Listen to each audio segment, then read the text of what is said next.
राधा वल्लभ श्री हरिवंश। तो फुलेरा दूध से कई दिन पहले से ही श्री जी की कृपा से व्याहुला की तैयारी शुरू हो गई थी। हर रोज़ सेवा और ऑफिस के बीच में मैं थोड़ी थोड़ी देर के लिए बैठती, प्लानिंग करती और मन ही मन सारी जिम्मेदारी गोपाल के ऊपर सौंप देती।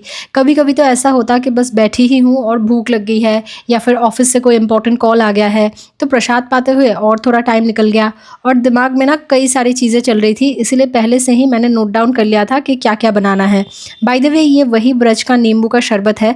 And to all the corporate people out there जिनकी डेस्कटॉप जॉब है मेरी तरह, ये वो समय है जब आबोहवा की वजह से बहुत ज़्यादा डिहाइड्रेशन होने लगता है। तो please remember to hydrate yourself time to time. Radha Vallabh Shri Harivansh Bhushundi is back.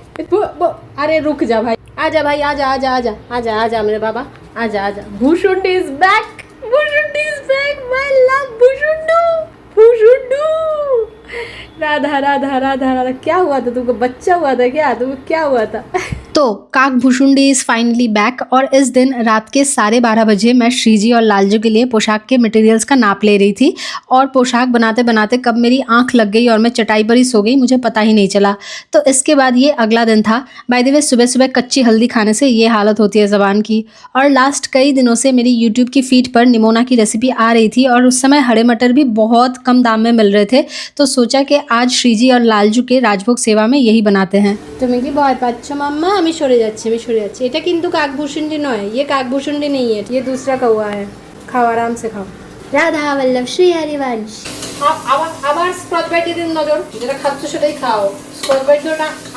तो हर रोज़ एक ना एक ऐसा उद्यमी बच्चा ज़रूर आएगा जो स्क्रॉच ब्राइट को लेके भागने की कोशिश करेगा। इसीलिए हर समय इनके ऊपर थोड़ी सी नज़र रखनी पड़ती है। बाय द वे, हमेशा मैं बोलती हूँ ना कि पहली बार इस रेसिपी को ट्राई किया लेकिन अच्छा बना था।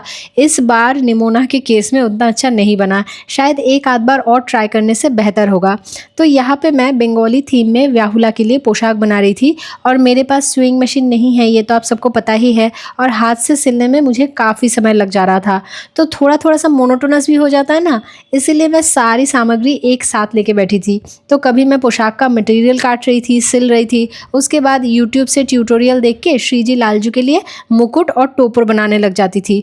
ट्रस्ट मी, बहुत सारे ट्रायल एंड एरर्स हुए हैं। कभी 50% डिज़ाइन बनने के बाद लगता था कि इसके ऊपर थर्मोकॉल लगाने के बाद ना एंड रिज़ल्ट उतना अच्छा नहीं आएगा, क्योंकि ऑथेंटिक तरीके से टोपर का डिज़ाइन बनाना सिर्फ प्रोफेशनल्स के लिए ही संभव है।